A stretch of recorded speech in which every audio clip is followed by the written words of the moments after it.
Hi, my name is Jim Free, and I was raised in the Colorado Rockies, in the snow country. I was born in Steamboat Springs, Colorado, and raised in a small town not too distant from there. And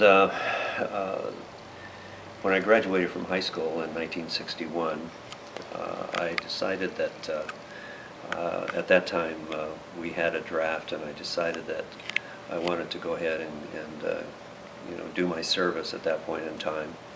So I ended up joining the Navy about a year and a half later, and started into basic training, and went to San Diego through basic, and then from that point on I went to Missile Fire Control School, which was a basic training that involved electronics and the basic kinds of circuitry that were going to be involved in that type of system.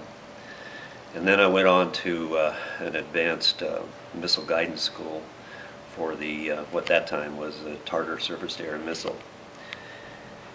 And that was in a little place out in the middle of the Dismal Swamp outside of Norfolk, Virginia.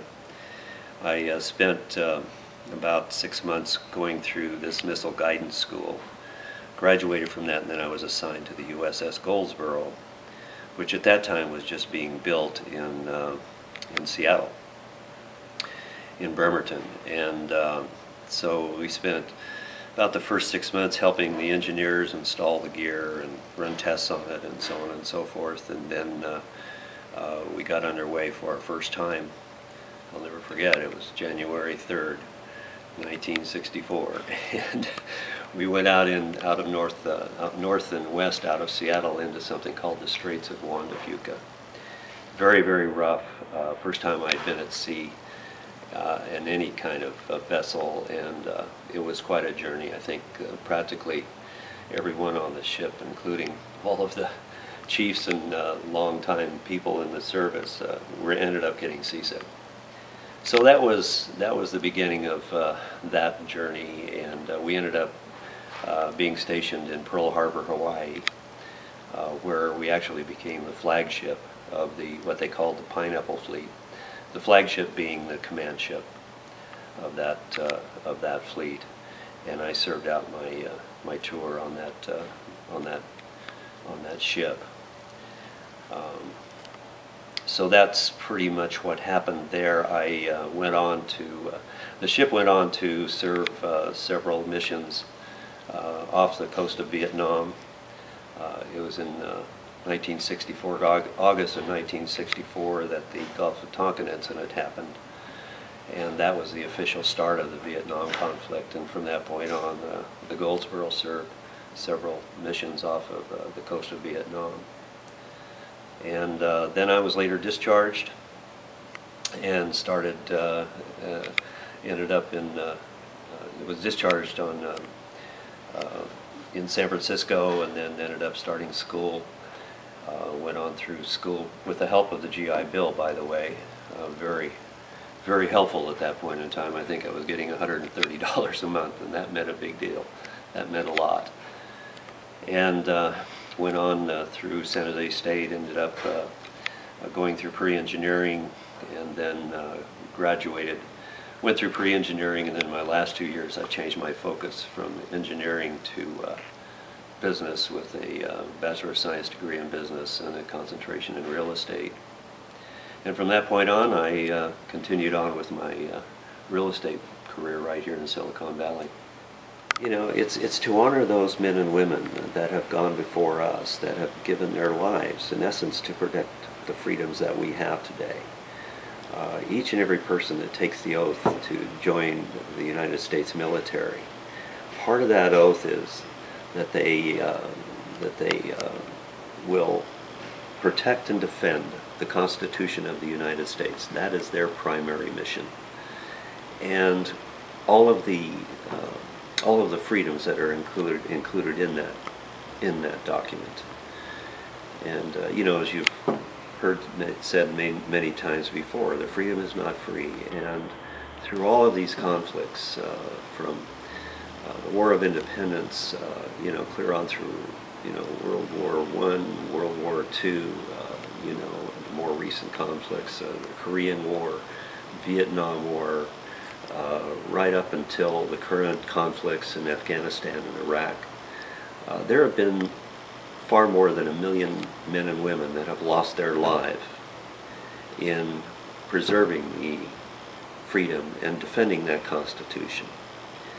And so this is a memorial to honor those men and women, because if it weren't for those men and women, we wouldn't be sitting here having and enjoying some of the freedoms that we're enjoying today, and some of the pleasures that come along with a democracy, and some of the advantages that come along with the democracy.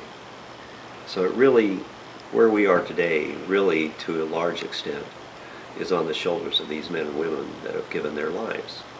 And I guess to try to put it into, context, this last weekend we had the Boogie on the Bayou here in downtown Campbell, which is the big festival that we have once a year. And we had a booth out there for the memorial, for the foundation. And we have a model out there that was built and put together by one of our foundation members, Mike Katowski. Beautiful 2-scale model. And it draws all kinds of attention, particularly from the kids. And people come up and they would ask about it, and a lot of people, of course, at this point already know about it. And they would make donations, and one of the things I mentioned was that we're selling bricks to raise funds to help to build this memorial. And there was a gentleman came by, a very rather frail-looking gentleman that was probably in his mid-80s, I'm just guessing. And he came over to me and he shook my hand and he says, I really appreciate what you're doing here. And that was about all he said. And so I asked him a question. I said, sir, are you a veteran? And he said, yes. He said, yes, in a very kind of low-key voice. He said, yes, I'm a veteran. And I said, where did you serve? And he said, I served in World War II. And I asked him, I said, where did you serve? And he said, I served in the Battle of the Bulge. Well, it turns out that the Battle of the Bulge during World War II was one of the 2 major turning points that turned that war into the Allies' favor. And what happened during that war was that Germany had amassed a bunch of forces in Western Europe, where the British, the Canadians, the French, and the Americans were located. And they created a massive army. And what they did is they created a bulge at the beginning of that mass. And to make a long story short, they started penetrating into the Allied forces. And they were quite successful for the first few days. And they continued on, and they were, like I said, they were quite successful for the first few days. And then it came to a stalemate. The Allied forces were fighting back, and the long story short is that the Germans, they ran out of fuel and they couldn't supply those forces.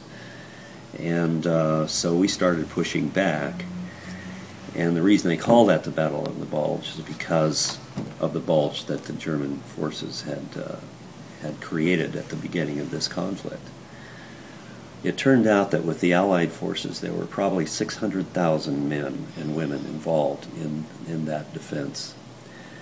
And there were approximately 80,000 men, Americans and Allied forces that died in that event. There were about 100,000 Germans that lost their life in that event. But ultimately, the Allies prevailed. And this gentleman was one of them, one of the survivors.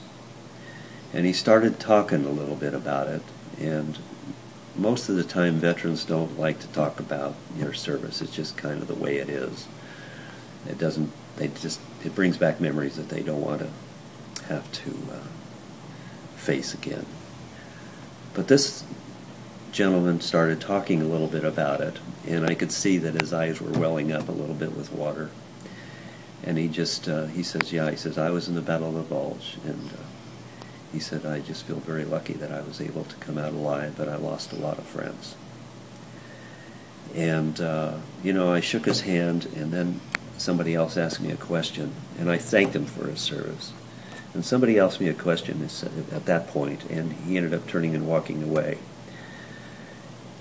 I would really love to meet that gentleman again, and if somebody sees this video and happens to know who this gentleman is, he was probably about 5'8", very thin, wore glasses, gray hair, nice-looking guy.